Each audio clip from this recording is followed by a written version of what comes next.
بسم الله الرحمن الرحيم. أصدقائي الكرة مع عادل على اليوتيوب والفيسبوك. فضلا وليس أمرا، الدعاء لأخي وصديقي وابن عمي مهندس عبده علي محمد تاج الدين، فهو يجري عملية جراحية في الرأس، عملية جراحية خطيرة في مستشفى خاص. فالدعاء له إن ربنا يخفف عنه ويخرجه بألف سلامة لأهله، سالم غانم إن شاء الله. في بداية حلقتنا النهاردة بنتكلم على باقي حوار مارسيل كولر مع كابتن محمود الخطيب. طبعا اتكلمنا مع حضراتكم امبارح على الحوار اللي حصل عبر الفيديو كونفرنس ما بين كابتن محمود الخطيب ومارسيل كولر، وكان نتاج الحوار ان مارسيل كولر طلب وقوف كابتن محمود الخطيب بجواره وتدعيم الفريق بأربع صفقات في 4 مراكز مهمة داخل الفريق. الأربع صفقات دول هو مارسيل كولر رشح لاعب من زد ولاعب من سيراميكا ولاعب من فيوتشر ولاعب من انبي. زي ما اتكلمت مع حضراتكم بالأمس إن الأهلي أنهى صفقة لاعب فيوتشر اللي هو عمر كمال عبد الواحد، ويبقى 3 صفقات. مارسيل كولر بيتكلم مع كابتن محمود الخطيب ان هو يدعمه بيهم في شهر يناير القادم للوقوف على اكتمال او اكتمالية جميع خطوط الفريق. مارسيل كولر من ضمن الحوار اتكلم مع كابتن محمود الخطيب، قال له ان في روسيا في مهاجم تحت السن انا بتابعه، وده مهاجم بيلعب في منتخب مالي تحت 19 سنة. اللاعب ده اسمه مامادو دومبيا.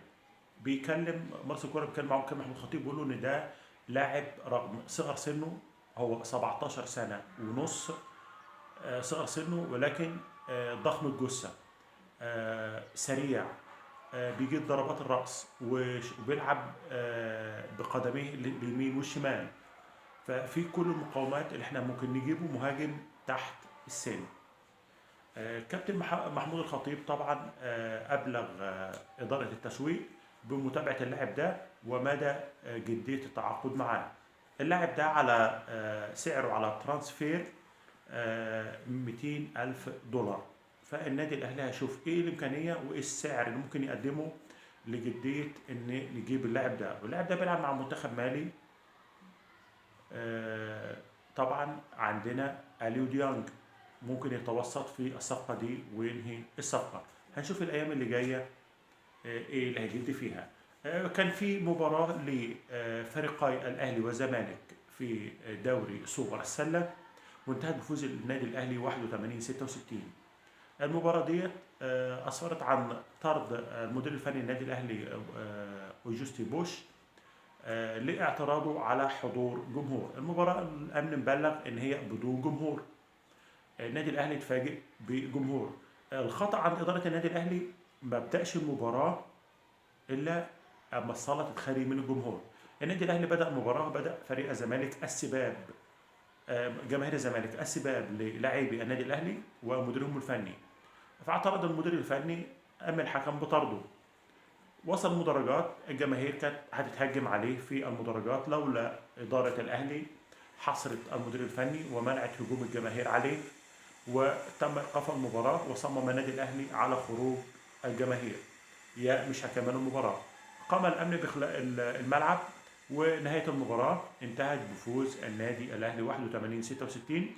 وإدارة النادي الأهلي هتقوم بعمل مذكرة لرفعها لاتحاد كرة السلة لبحث تداعيات الاعتداءات التي تمت على لاعبي النادي الأهلي وعلى فريق كرة السلة. النهارده إن شاء الله منتخب مصر هيلاعب فريق جيبوتي في 6 مساء في القاهرة، أولى مباريات المنتخب الوطني في تصفيات كأس العالم.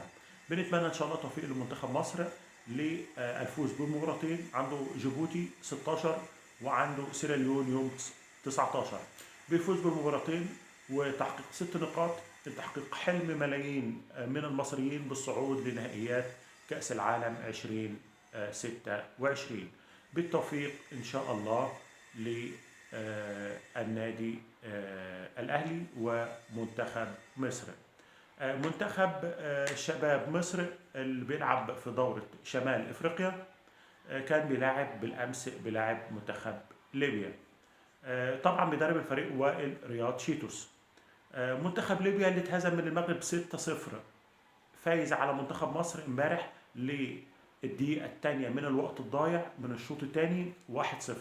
منتخب ليبيا فايز عليه 1-0، دليل ان في غلط في منتخب مصر. فريق مهزوم 6-0 ما انتش قادر حتى تتعادل معاه لحد الدقيقة الثانية من الوقت الضايع من الشوط الثاني، وكرة من الجناح اليمين اللاعب يوسف سيد عبد الحفيظ انطلق بالكرة وراح ولعب الكرة عرضية قابلها زعلوك مهاجم برضه منتخب مصر والنادي الأهلي برأسه داخل مرمى محرز هدف التعادل. أصبح 2 لاعيبة من النادي الأهلي أنقذوا منتخب شباب مصر من الهزيمة في أولى مبارياته بدورة شمال إفريقيا الودية. بنتمنى ان شاء الله كابتن وائل رياض الشيتوس المدير الفني للمنتخب بتدارك الموقف ويشوف ايه الاخطاء اللي كانت عنده، لان احنا هنلاعب مباريات صعبه، هنلاعب المغرب وهنلاعب الجزائر وهنلاعب تونس، منتخبات صعبه. ان احنا ما ينفعش قدام ليبيا مش عارفين نفوز عليها، هنفوز على الثلاث منتخبات الاقوياء دول ازاي؟